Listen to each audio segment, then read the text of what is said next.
करेगा वो हमारा दोस्त है, चाहे किसी भी जाति समाज का हो, उसको हम वोट देंगे और उससे हम वोट लेंगे।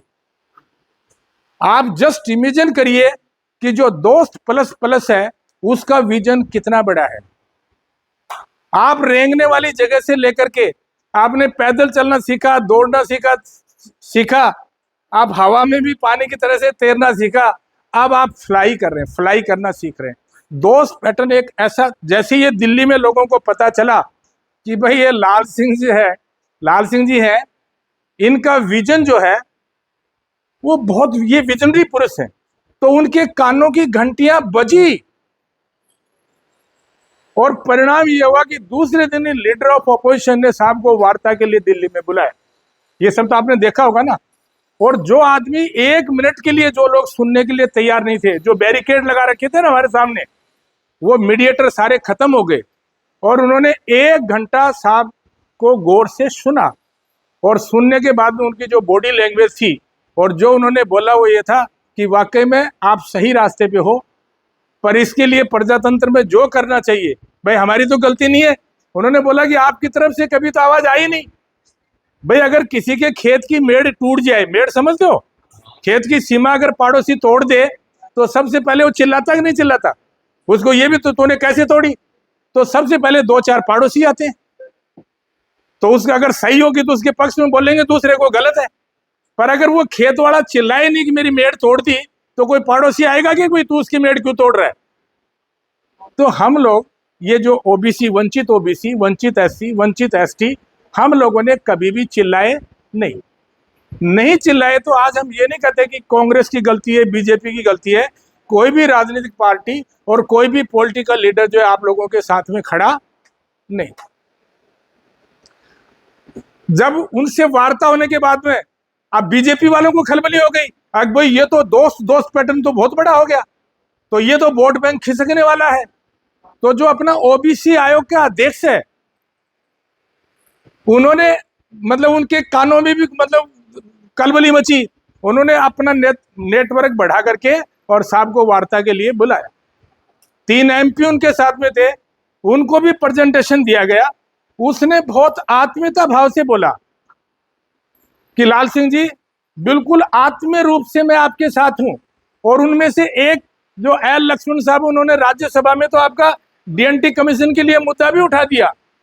वो कह रहा मैं आपकी आवाज भी राज्यसभा में उठा चुका हूं, लेकिन अगर मेरे साथ में कोई दूसरा किसी ने सहयोग नहीं दिया तो मैं मेरे पार्टी में ही अकेला पड़ जाऊंगा। मेरी ताकत आएगी कहां से? पब्लिक से। और पब्लिक की ताकत कब बनेगी? जब आप ग्राउंड में आंदोलन करोगे, चिल्लाओगे कि भाई मेरे खेत की मेड़ तोड़ दी, मेरे खेत की मेड़ तोड़ दी, तो आपके अड़ोसी पड़ोसी आपके साथ में आएंगे। जिसने तोड़ी उसको बोलेंगे भाई तेरी नाजायज है, इसकी तो रजिस्ट्री इतनी है, इतनी जमीन तो इसकी है। तब कानून व्यवस्था कोई नापने वाला पटवारी भी बोलेगा कि भाई इसकी जितनी है इतनी इनको दे दो। ये तो लाल सिंह जी की लड़ाई है। इस लड़ाई को मैं वापिस जिला अध्यक्षों पे लेके जा रहा हूं कि जैसा मॉडल मैंने केंद्र को क्या होने वाला है वो बता दिया। इसी तरह से आपको विजन इतना बड़ा रखना है। ये छोटी मोटी चीज आ जाए कि भाई कोई धार्मिक चीज आ जाए, धर्म की बात आ जाए, ये कचरा आप लोगों को दिमाग से निकालना पड़ेगा। आप लोग सबसे पहले ये सोच लीजिए कि मेरी जाति डीएनटी, मेरा पैटर्न दोस्त, मेरा धर्म डीएनटी, मेरा काम डीएनटी, मुझे आगे बढ़ना डीएनटी। अगर आप दूसरे, हमारा एक ही चीज है, आप अपना इष्ट में विश्वास रखिए। आप जिसको भी मतलब बाबू जी को, फलाने को, टिकड़े को, गुगा जी को, जो भी आपका इष्ट मानता है, आप उसका रेस्पेक्ट करिए। उसके बाद में आपने जो अपना वर्ग बनाया है, इसके प्रति आप पूरा भ्रातृत्व भाव रखिए। प्रजातंत्र के अंदर जब तक आपका परिवार नहीं बढ़ेगा, आप आगे नहीं बढ़ पाओगे। आप जो कांग्रेस, बीजेपी, ये जो धर्म है ना, इसको थोड़े दिन के लिए त्याग दीजिए। मैं गारंटी से कहता हूं, आपसे ताकतवर इस प्रजातंत्र में, इस देश के अंदर कोई दूसरी ताकत नहीं हो सकती। अरे आप खुद ताकतवर हो भाई, ताकतवर हो।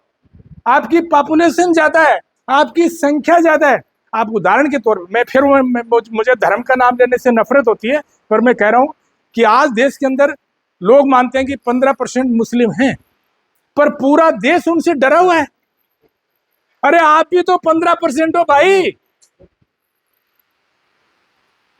आपकी कोई गिनती नहीं है। और ये तो 15% तो डीएनटी की बता रहा हूं, आप दोस्त प्लस फार्मूला पे जाओगे तो 52% हो।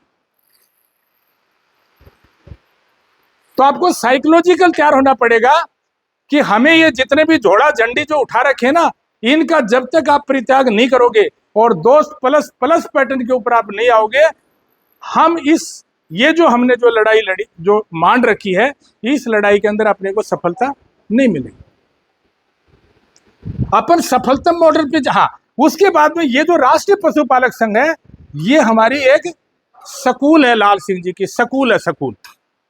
आप स्कूल के अंदर कोई बच्चे को डालते हो तो उसके अंदर ये डालते हो वो स्कूल कांग्रेस वाले की है कि बीजेपी वाले की है, तो उसमें जो पढ़ेगा वो नेता बनेगा, अधिकारी बनेगा, समाज सेवक बनेगा, क्या बनेगा। इसी तरह से इस राष्ट्रीय पशुपालक संघ का सबको सदस्य बनना है, अपने अपने नीचे लेवल में सबको मेंबर बनाना है। इसी संघ के अंदर से हमारा आदमी कांग्रेस में जाएगा, इसी संघ से आदमी हमारा बीजेपी में जाएगा, इसी संघ से आदमी हमारा प्रधान बनेगा, इसी संघ से हमारा सरपंच बनेगा।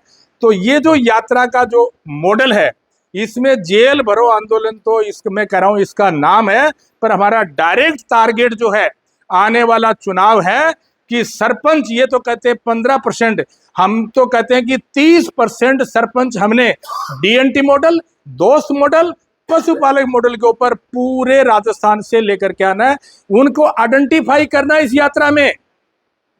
ये नहीं कि भाई ये मेरे समाज का ही मैंने सरपंच बनाना है, हमने वो मॉडल इस यात्रा के अंदर निकालना है कि हम अपना दोस्त plus DNT model plus RPS model के ऊपर से 30% सरपंच और प्रधान कैसे निकाल के लेके।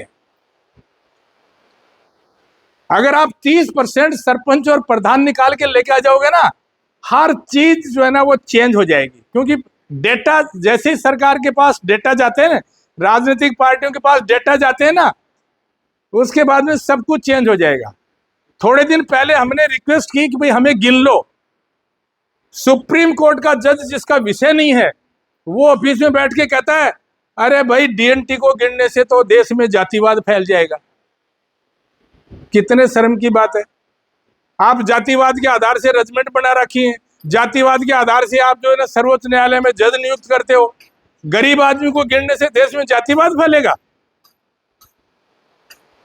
पर ये सारी चीजें इसलिए लोग आपके ऊपर फैसला करते हैं, इसलिए आपके ऊपर निर्णय करते हैं, क्योंकि आपके अंदर कभी ये जोश नहीं आया कहने का कि भाई मेरे खेत की मेड़ किसने फोड़ी। तो मैं सारे जिला अध्यक्षों को मैं ये रिक्वेस्ट करूंगा कि इसके बाद में जो आप जिला के आप होलसोल हो, अपने जिला के अंदर पूरी कार्यकारिणी बनानी। जिला के अंदर विधानसभा का अध्यक्ष है, उसने अपनी विधानसभा में पूरी कार्यकारिणी बनानी।